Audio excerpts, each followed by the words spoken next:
Bine te-am găsit, suflet drag, la citirea pentru această săptămână. Am extras 3 mesaje pentru tine și am cerut ghidare divină ca să știm ce e bine să facem în această săptămână. Hai să vedem rând pe rând ce mesaje au îngerii pentru noi. Primul mesaj vine de la Arhanghelul Mihail. Hai să vedem. Se pare că o să primești un cadou, un mesaj, o veste, poate chiar o scrisoare.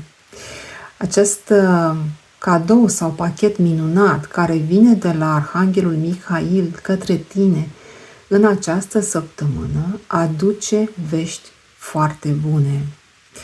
Ceea ce îți dorești se va manifesta. Nu știu dacă chiar în această săptămână, dar posibil să fie foarte curând. Dacă te uiți mai bine pe carte, o să vezi că acest pachet magic parcă ar fi făcut din aur și are niște scântei de lumină magice. De asemenea, avem pe carte numărul 44. 4 și cu 4 înseamnă 8, înseamnă abundență, prosperitate. Poate că această veste, acest cadou, acest pachet poate îți aduce mai multă abundență, prosperitate și bani în viața ta, într-o formă sau alta. Nu este întotdeauna vorba numai despre bani, poate fi o idee extraordinară care să te conducă mai departe la abundență sau poate în viața ta intră un om minunat care te susține și te ajută pe un nou drum. Pot fi foarte multe lucruri, abundența acoperă multe aspecte în viețile noastre. Așadar, Arhanghelul Mihail îți dă o veste foarte bună pentru această săptămână. Și mai mult, te îndeamnă să te gândești deja cu recunoștință că ai primit sau ai îndeplinit acel lucru pe care tu ți-l dorești. Să te gândești că deja îl ai sau deja s-a întâmplat și să te bucuri ca și cum deja s-a întâmplat. Să te plasezi în acea energie și vibrație și, bineînțeles, să-ți exprimi recunoștința. De asemenea, Arhanghelul Mihail îți mai spune să ai încredere în îngerii și ghizii de lumină și ei te pot ajuta dacă îți dorești, cere-le ajutorul, astfel încât să manifesti ceea ce îți dorești în viața ta. Doamne ajută! Acum, hai să descoperim împreună cel de-al doilea mesaj. Acesta vine de la îngerii abundenței. Iată, cumva se leagă cu primul mesaj, nu am știut când le-am extras.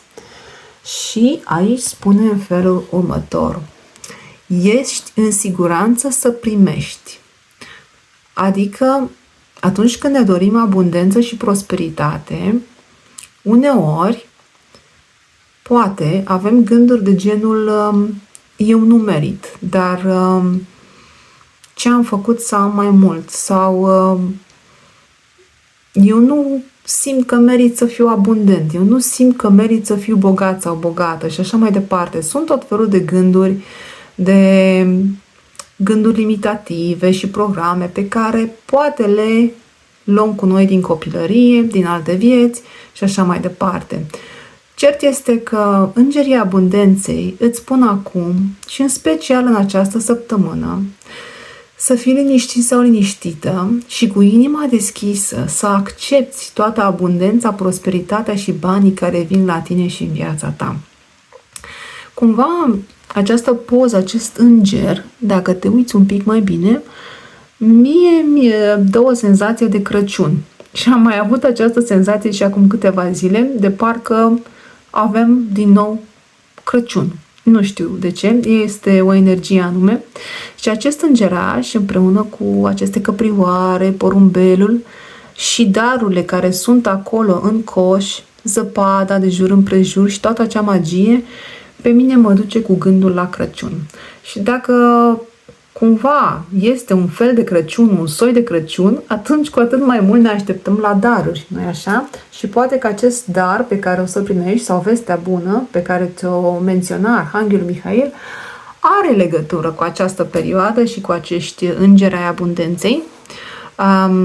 Ești îndemnat sau îndemnată să-ți deschizi inima, să-ți dai voie să primești, astfel încât și tu, la rândul tău, să poți să oferi mai departe. În momentul în care primești și știi că meriți, simți că meriți, sau măcar învață să simți că meriți, lucrează cu tine, în acel moment și tu vei avea mai mult și tu o să poți să dai mai departe altor oameni nevoiași sau animăluțelor sau cui crezi tu de cuvință. Așa că fii deschis sau deschisă la abundență și prosperitate și în această săptămână, dar și pe mai departe în viața ta. Învață să primești și mai apoi o să ai de unde să dai și tu la rândul tău.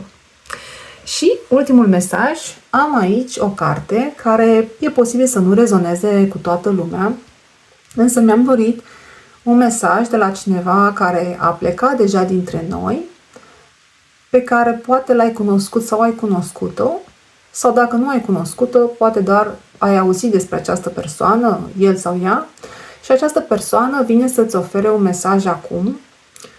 Nu este neapărat legat numai de această săptămână, dar am simțit cumva ghidarea să extrag acest mesaj. S-ar putea să fie pentru cineva anume care vede acest video și avem un mesaj venit din Rai care spune așa.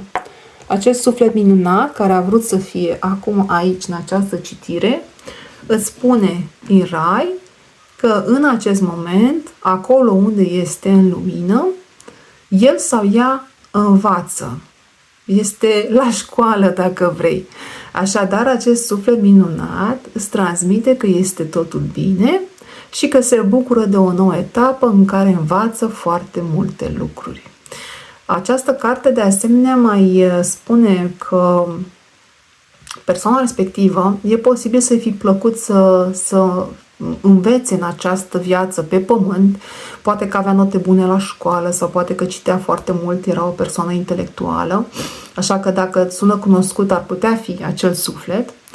Și această carte de asemenea mai spune că deși persoana respectivă credea că a învățat și știa foarte mult în viața pe pământ, acum când se află acolo în lumină și-a dat seama că mai are încă foarte multe lucruri de învățat despre tot ceea ce înseamnă universul în care trăim. Și cumva acest suflet te îndeamnă să te apreciezi și să te onorezi mai mult. Este un mesaj asociat cu această carte, chiar dacă nu scrie aici pe imagine, te îndeamnă să te onorezi, să te respecti și să te iubești mai mult și să înveți iubirea de sine și respectul de sine. Iar în momentul în care tu te respecti pe tine și te onorezi pe tine, te iubești mai mult, de fapt, îl onorezi pe Dumnezeu, îl respecti și îl iubești pe Dumnezeu, pentru că fiecare dintre noi suntem o bucată din Dumnezeu. Sper că ți-a fost de folos. Acestea sunt mesajele pentru această săptămână. Îți doresc să ai o săptămână minunată, binecuvântată și benefică și să ne reauzim cu bine la următoarea citire. Doamne ajută!